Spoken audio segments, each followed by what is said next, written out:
Hello দর্শক বন্ধুরা, কেমন আছেন আপনারা? আশা করছি বেশ ভালো আছেন। এবার শাকিব খানের হাত থেকে পুরস্কার গ্রহণ করলেন অপু বিশ্বাস। ভক্তদের চোখে জল, হৃদয়ে ভালোবাসা। টলিউডের সুপারস্টার শাকিব খান ও জনপ্রিয় অভিনেত্রী অপু বিশ্বাসের জীবনের আরেকটি স্মরণীয় মুহূর্ত তৈরি হলো। সম্প্রতি এক জমকালো অনুষ্ঠানে শাকিব খানের হাত থেকে পুরস্কার গ্রহণ করেন অপু বিশ্বাস। পুরো মুহূর্তটি যেন এক রূপকথার গল্প হয়ে ধরা দেয় উপস্থিত দর্শক ও ভক্তদের কাছে। অনুষ্ঠানের মঞ্চে সেরা অভিনেত্রীর পুরস্কার ঘোষণা করা হয় এবং সেই নামটি ছিল অপু বিশ্বাস। পুরস্কার প্রদান করতে মঞ্চে উপস্থিত হন শাকিব খান।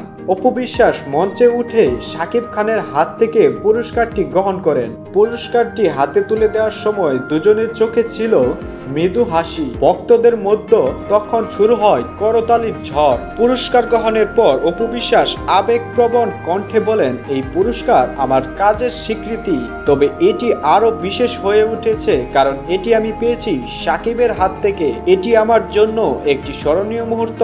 শাকিব খানও তার বক্তব্যে বলেন, অপু একজন দারুণ অভিনেত্রী, তার কাজের প্রতি নিষ্ঠা ও প্রতিভার জন্য সে এই সম্মাননা পেয়েছে।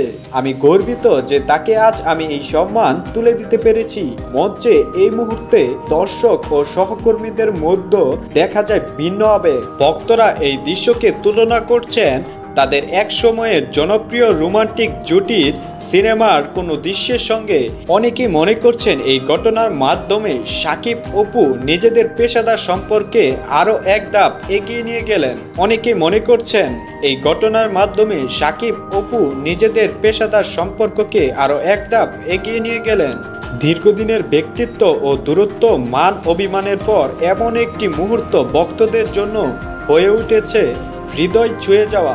অনুষ্ঠানের শেষ মুহূর্ত পর্যন্ত এই দৃশ্য নিয়ে আলোচনা চলতে থাকে এবং সোশ্যাল মিডিয়ায় মুহূর্তটি ভাইরাল হয়ে যায়। ভক্তরা কমেন্টে লিখেছেন, শাকিব অপু চিরদিন এমন সুন্দর মুহূর্ত তৈরি করে যান। শাকিব খান ও অপু বিশ্বাসের এই হৃদয়স্পর্শী মুহূর্ত টলিউড ইন্ডাস্ট্রির জন্য একটি অনুপ্রেরণা হয়ে থাকবে।